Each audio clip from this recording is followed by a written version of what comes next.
Oh, it's actually Bactrian camels too. Bactrian? The camels that have 2 humps.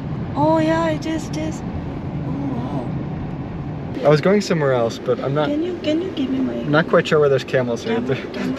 I don't think they really should be here, but let's go check them out. Let's go say hi to the camels. Okay, so this guy was basically saying, I'm gonna come in here because of the wind. This guy was basically saying that, hey.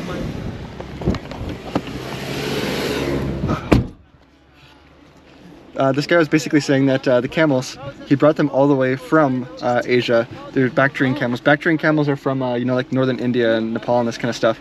Mongolia, actually. He said he's been riding them all the way over here. And so he just came through Iran.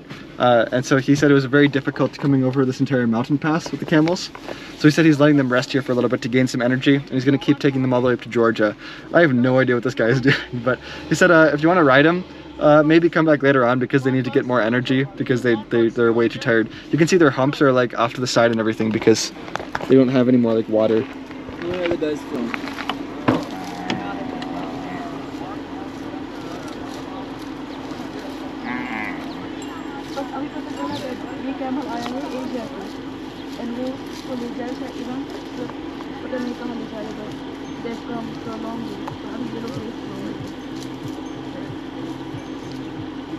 Like I said, you can see how the humps are really off.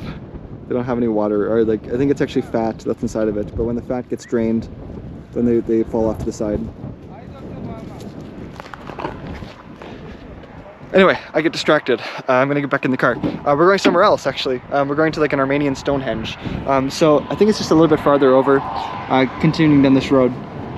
It's so windy. Okay, let's keep going. Windy and cold. Okay, so Anusha and I don't exactly know where we're going. We don't know either. There's not very good internet. And so we're just having to kind of guess. So actually, you know what, that might be it over there. You see those rocks over there? Yeah. The question is just, how do we get there? There's a few of these like Stonehenges.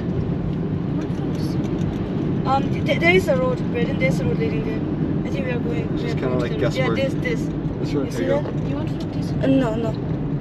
From here. I think it's from here. Some more stones up here. It's kind of like another Stonehenge.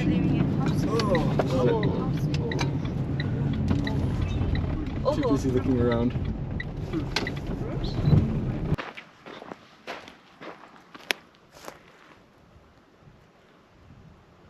Okay, so we've reached the top of the mountain. It's a really beautiful like overlook. About 3 kilometers, I guess, all around. But so it's like on top of this hill. I want to take you to the Stonehenge. This is like the Armenian Stonehenge, more or less. What makes this place kind of unique is that everyone knows about the Silk Road, of course, the Silk Road going from China like all the way to Turkey. There's also kind of like a smaller version of it called like the Black Sea Silk Road, I guess you could call it that, because there's a lot of trade going through this entire area as well.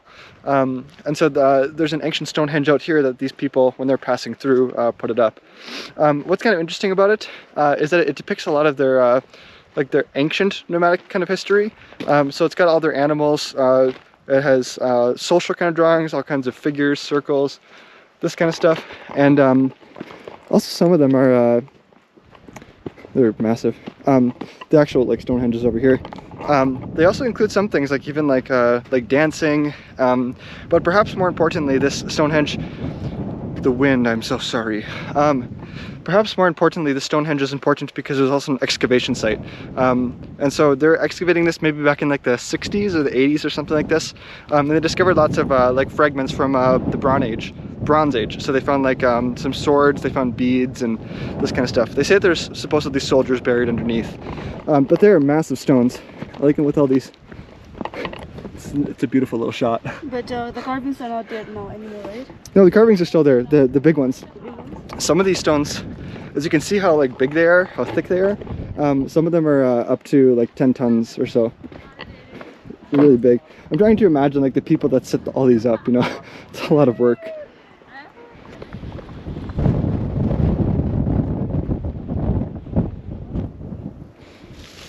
The Armenians are infamous for their manipulation of stone. Obviously these holes that they use to move the stones, like I said, some of these are like up to 10 tons, so I mean, what is this, 20,000 pounds?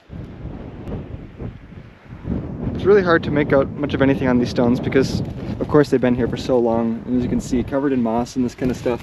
So I do know it does exist under here, but I don't want to go scratching off, you know, under the moss to try and discover things for you guys. You guys can trust me enough.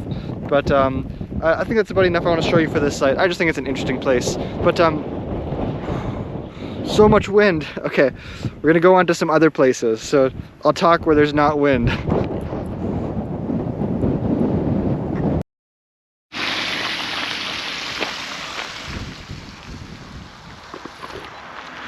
Now that we're leaving the Stonehenge, I was just driving down to the little city of Sicyon, and I saw one of these Great War memorials. I think it's important for you guys to see these.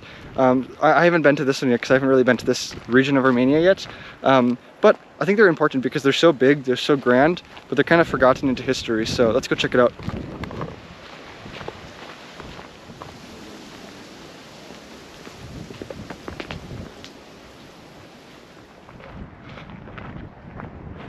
So like I said, big, beautiful, grand monuments. Oh, there's an echo up here, but they're just really dilapidated. They're kind of forgotten.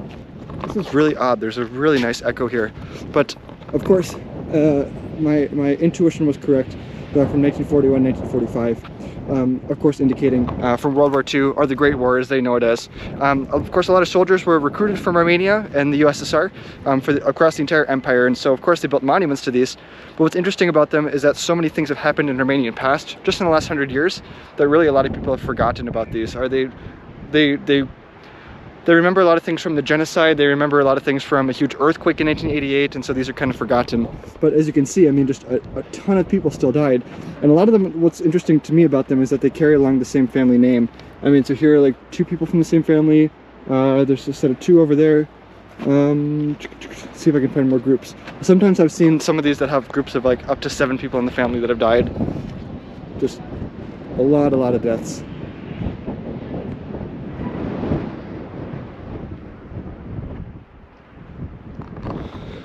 With the sun setting now, I want to keep going so we make sure we get to the waterfall in time. I want to take you to this really cool waterfall because at 7 o'clock there's something interesting that happens.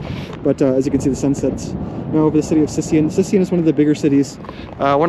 Here in the south of Armenia. And the farther south you go down towards Iran, it gets much more sparse. So let's keep going.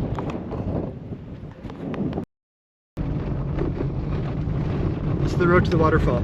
Turns off the main road and then a dirt road for a little bit, but I'm assuming it's up inside this canyon. This is the good beer. Give me. Спасибо, брат. Да. Да, конечно, давай. Снимаешь, да? Снимаешь. Да. Это очень famous. You drive it, yeah? Да. Очень популярный блогер. Очень. 200 million followers. Very popular. Very popular YouTuber. I had to stop and as we were walking up to the trailhead, I wanted to pick up some Gürmüy beer for you guys. I've had this actually beer before. Gürmüy is a city out in the northwest, out by the Turkish border. I met a really nice little kid out there. But this is actually pretty good beer, so it'll make the hike a little bit easier.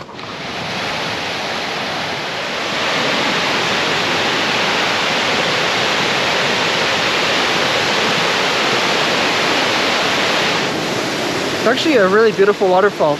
You know, I was expecting actually something pretty nice. I'm pretty happy. Look at that. It looks like a Iguazu Falls, you know, Brazil or something.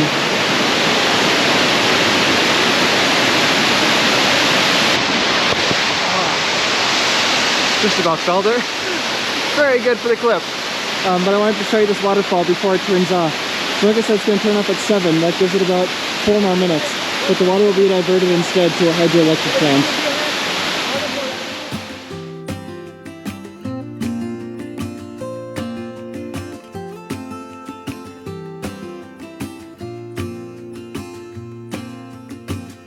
I never felt tomorrow closing in this fast. Like I said, now throughout the night, the waterfall is going to reduce in its strength, and later on through tonight, it's going to be pretty much dead.